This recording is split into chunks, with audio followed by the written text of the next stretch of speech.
Hello, welcome back to OntrackTV, and in today's lesson I'm going to be going over Instagram Insights.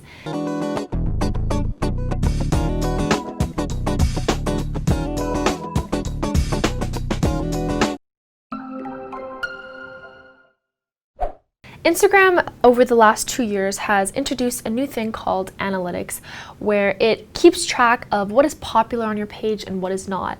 It gives you data and statistics on engagement levels for specific posts on specific days so that you can gauge your content to better suit your followers moving forward.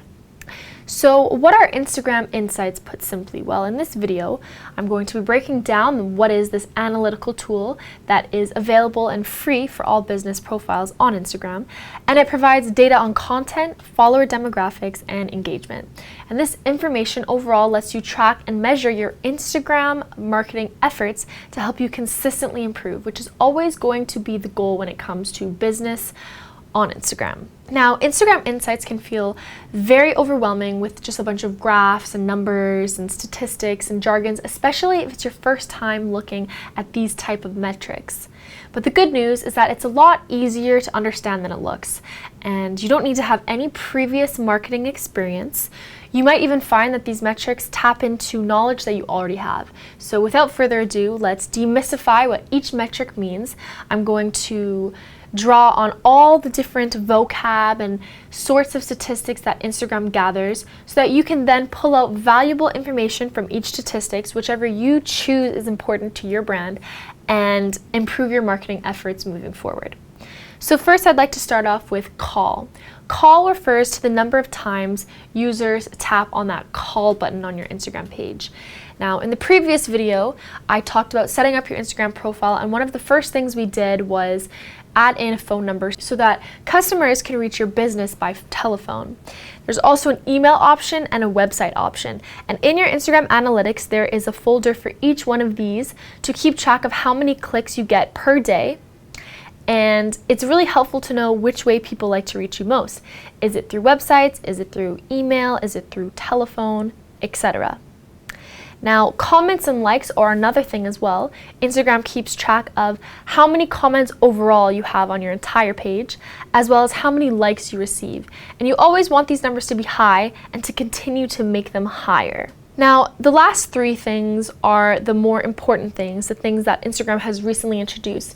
And those include profile visits, reach, and impression. So profile visits is the main thing when you go into your analytics settings, what you see. And it refers to the number of users that have visited your Instagram profile. So every single time Susan searches up your profile and looks at it as a whole, it counts as one profile visit. Now, it's not if they see a post or just a story. They have to search up your profile and they have to click on it and look at the whole profile as a whole. That counts as one profile visit. Now, the last two things, reach and impression, those dive a little bit deeper into the Instagram statistics. And in the next video, I'm going to go in depth to what reach and impression really mean. But put briefly, reach is the number of unique accounts that have seen any of your posts. So they don't have to visit your profile, they just have to see your post, and it counts for one reach per person. So if Susan looks at your post or your story or something on your page, it counts as one reach. Even if she looks at the story 5 times, even if she re-looks at that post 3 times, it counts as one reach. Impressions, on the other hand, is the total number of times that your content or posts have been seen, including repeat viewings. So if Susan looks at your picture 5 times, that counts as 5 impressions. So I hope that kind of makes sense about the difference between reach and impression. And like I said, I'm going to be doing another video that dives in deeper to that. So that is what Instagram Insights looks like. I hope that I have kind of broken down what the jargon is and what it looks like in the back side of things. And just keep in mind that it's important to look at these statistics on a daily basis, just so that you can make sure your numbers are always growing. The more engagement, the more impressions, the more profile visits, the better. And it kind of keeps you on track. If one post has a lot of impressions, whereas another one has no impressions, you kind of want to compare those two posts and think, why is it that this one has less? And then change it so next time it can have more. You always want to be growing your reach. So thank you so much for tuning in today, and I will see you in the next video.